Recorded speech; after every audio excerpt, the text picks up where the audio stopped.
Welcome to the Embodied Empath Podcast, the space where sensitive, intuitive women learn to regulate their nervous system, heal anxiety, and live with grounded confidence. I'm your host, Valerie Lundgren. Let's begin. All right, let me start with something I want you to hear clearly.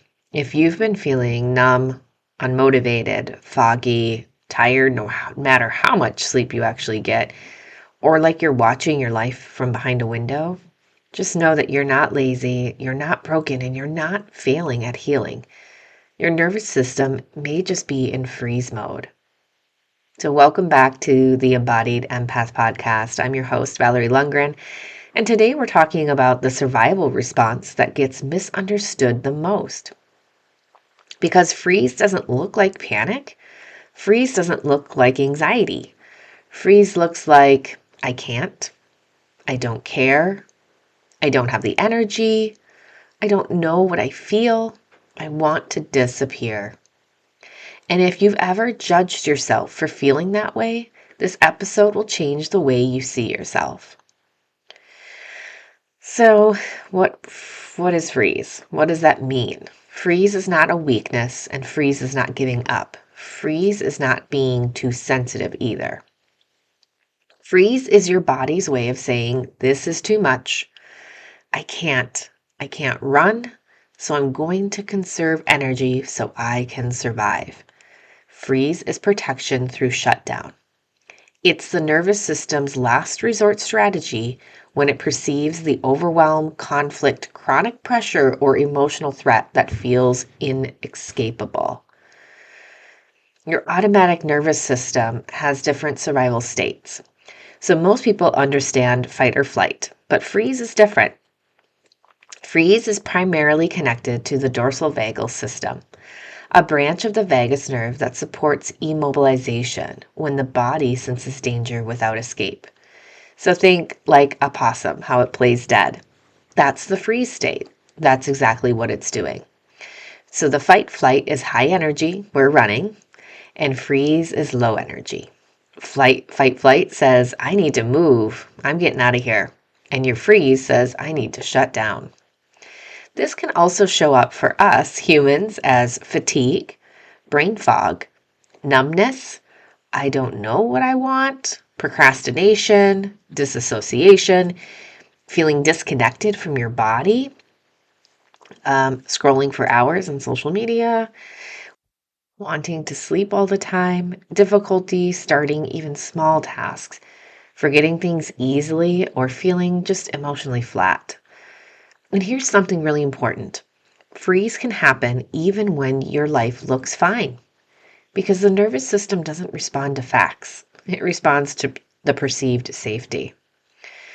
So women often get stuck in freeze mode more often. And it's because we are more sensitive. And it's because we also live in a chronic stress state without realizing it. Because many women are conditioned to keep going even when they're depleted. We have to stay polite even when uncomfortable. We have to manage everybody else's emotions or be the strong one and hold the mental load of our family friends.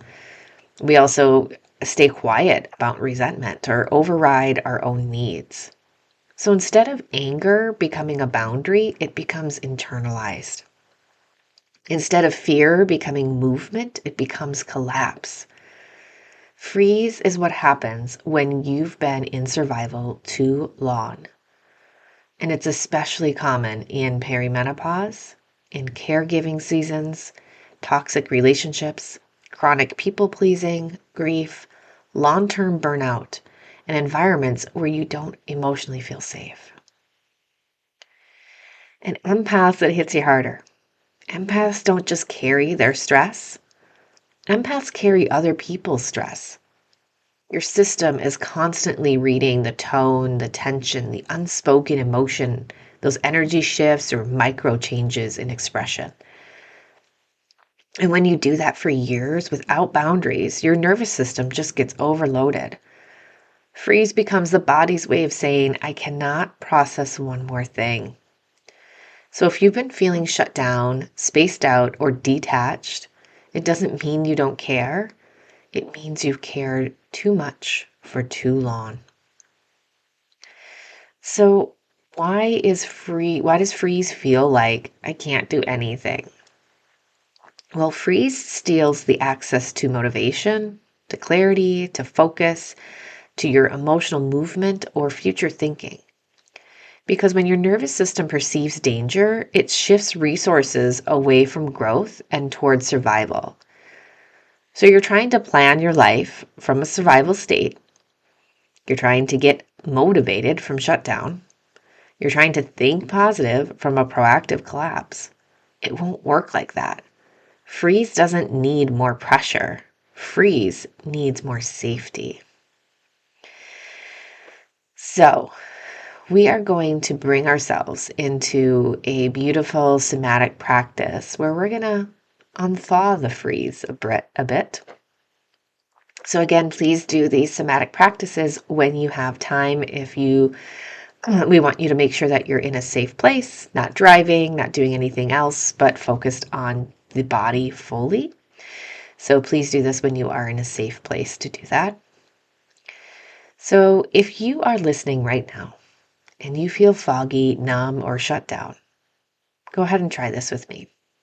It's simple, it's subtle, and it tells your nervous system, I'm here, I'm safe enough, I can come back. Okay, so first, I invite you to go ahead and rub your palms together. Not rushed, just enough to create warmth. Right, keep rubbing, rub the palms together, just feel that warmth. And as soon as you start feeling the warmth, I want you to go ahead and place your warm palms on your cheeks or your chest, just whatever feels most comforting. Feel that warmth. Breathe into it. Beautiful. Now I invite you to go ahead and take your arms across your chest. So you're going to put them crisscross across your chest. This is called the butterfly tap. Your hands are resting on opposite shoulders or upper arms, wherever they lie. And begin tapping gently. Left, right, left, right, left, right. Like wings of a butterfly.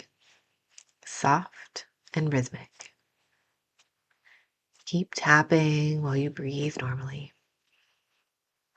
And say silently to yourself, I am here. This moment is not an emergency. I can return to my body slowly. And keep tapping for about 20 seconds.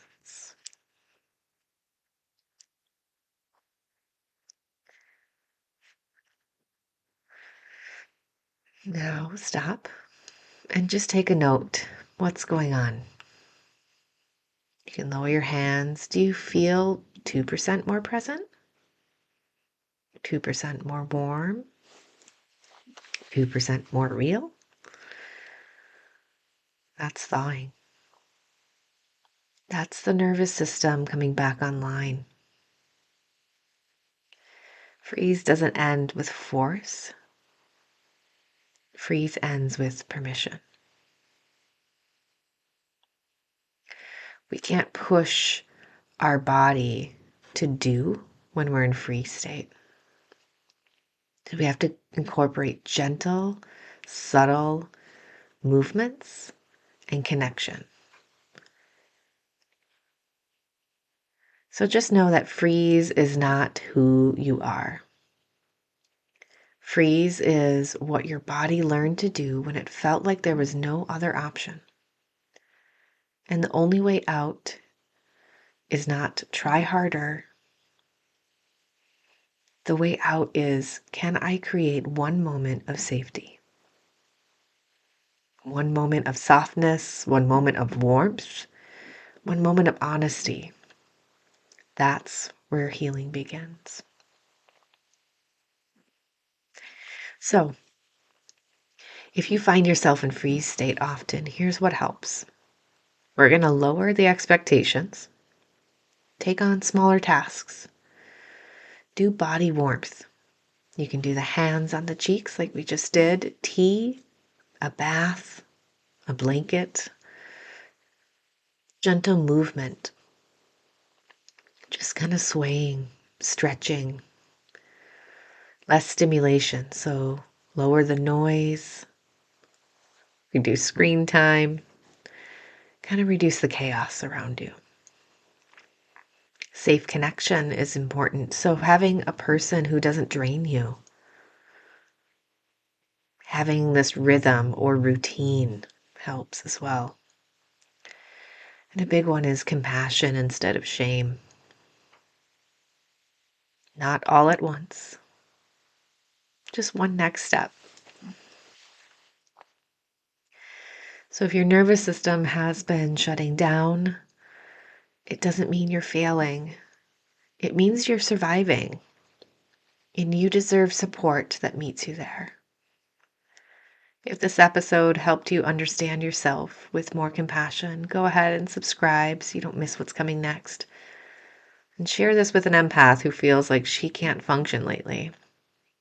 And remember, you can always go to my website, mindfulwellness.me, so you can download your own nervous system reset guide.